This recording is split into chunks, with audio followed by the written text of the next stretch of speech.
Racikan Berita. Ada makan siang, tapi nggak apa-apa karena untuk di awal ini dulu nggak apa-apa. Untuk penggugat prinsipal ini menjadi sudah ada kuasanya.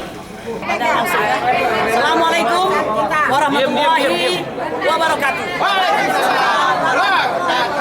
Bismillahirrahmanirrahim. Merdeka! Merdeka! Merdeka! Saudara-saudara sekalian, narasi tentang PIK 2 sudah banyak ya. Nah, karena itu saya ingin memulainya dengan cara yang berbeda ya, supaya kalian mendapatkan info yang banyak.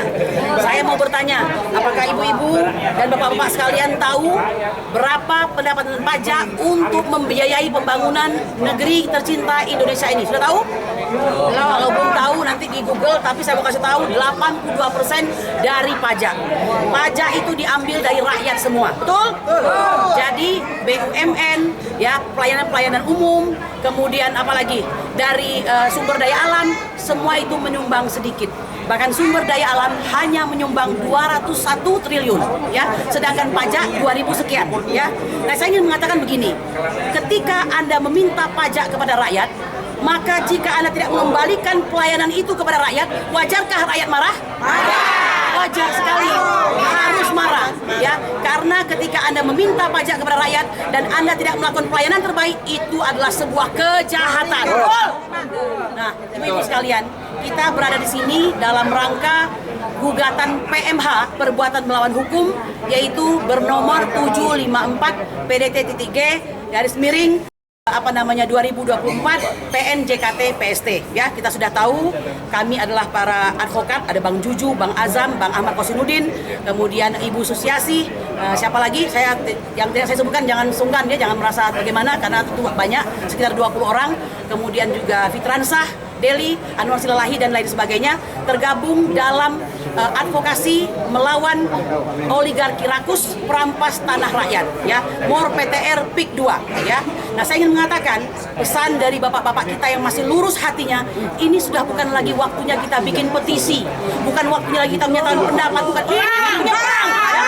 Ya, saya keras mengatakan karena ini demi negara kesatuan Republik Indonesia ya. Sudah jelas kalau barang itu tidak disematkan PSN, kenapa kau sematkan PSN ya? Kalau hanya sekian 1755 hektar, mengapa kau buat menjadi 100.000 hektar, kan begitu ya. Nah, oleh karena itu kepada bapak-bapak ya, para penguasa yang pernah mungkin punya andil dalam menetapkan hal demikian, Anda bertobatlah ya. Anda lihat bahwa efek daripada perbuatan ini telah membuat rakyat menderita ya. Nah, saya juga ingin menyikapi begini ya. Kemarin beberapa waktu yang lalu sudah ada DPD RI yang melakukan lawatan ke sana begitu ya. Maksudnya ingin melihat lokasi tersebut untuk mungkin ya menurunkan tensi yang ada ini. Ya, itu kalau tidak salah Bapak Yoris Rawea ya, itu dari DPD RI. Saya sebagai Kurnia Troyani mengkanter apa yang beliau lakukan dengan menyatakan bahwa narasi pemakluman yang beliau lakukan itu tidak tepat. Mengapa? Beliau ini datang ke sana mewakili siapa? Sepihak ya. Oke, sepihak ya. Anda mewakili pribadi atau Anda mewakili DPD? Karena dua-duanya tidak tepat. Kalau Anda mewakili pribadi ya, Anda adalah melekat dalam diri Anda sebagai anggota DPD. Nah, oleh karena itu DPD harusnya melakukan suatu teguran kepada orang tersebut agar sikapnya itu tidak dianggap sebagai sikap publik. Betul atau tidak?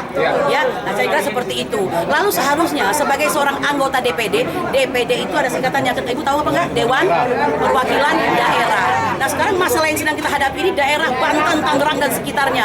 Harusnya dia itu berada pada perwakilan untuk membela masyarakat Banten. Kan begitu loh, bukan menjadi Dewan Perwakilan Aguan atau DPA, kan begitu ya, betul atau tidak? Nah, jadi saya ingin mengatakan harusnya kalau tidak mendapatkan literasi yang banyak, tidak mendapatkan info yang banyak, lakukan, datangi daerah tersebut, lihat secara nyata faktanya, mana sungai yang diuruk, mana laut yang dipagar, mana akses jalan yang ditutup, ya kan, mana rakyat yang menjerit pada hari ini, yang tanahnya diuruk tapi nggak dibayar, yang tanahnya diuruk tapi dibayar sebagian atau dibayarnya sesuai dengan kehendak pengembang daripada aguan, ya kan? Jangan terus-terusan mengatakan kami telah menghubungi Abdesi dan Abdesi mengatakan begitu banyak fungsi-fungsi dan kegunaan daripada pantai Indah Kapuk tersebut. Ya iyalah, kalau Anda datang ke sana, datang dong ke kami ya, kepada tim advokasi MOR PTR PIK 2. Anda akan mendapatkan info yang senyatanya di sini ya. Jadi bedak-bedak narasi kalau kata Bang Ahmad Kosinudin itu akan terhapus dengan hujan fakta yang ada seperti itu ya. Nah, jadi itu yang ingin saya sampaikan, tidak panjang, ya lumayan panjang barangkali. DPR harus bersuara, Rakyat harus bersuara dan DPR harus bersuara. Kita bingung juga ini Dewan Perwakilan Rakyat ini hanya mewakili kita untuk hidup mewah, hidup enak, naik mobil bagus, ya ruang ber-AC. Jadi tidak pernah mewakili kita untuk pemberitaan seperti ini. Ya, DPR bangun dan bangun. Oke, baik. Terakhir kepada Bapak kami, Presiden kami tercinta, Bapak Presiden Prabowo Subianto, Anda adalah harapan kami pada hari ini. Konon kabarnya masalah ini sudah sampai di meja Anda. Maka kalau Pak Nusron Wahid sudah menyatakan, bahwa belum ada RDTR yang jelas, lalu mau apa? Kalau salah ya langsung dihukum, yang korup langsung dihukum, kan begitu. Dan jangan coba-coba untuk menyesuaikan ini dengan kebutuhan daripada aguan dalam PIK-nya tersebut. Benar? Tangkap aguan! Demikian, Assalamualaikum warahmatullahi wabarakatuh.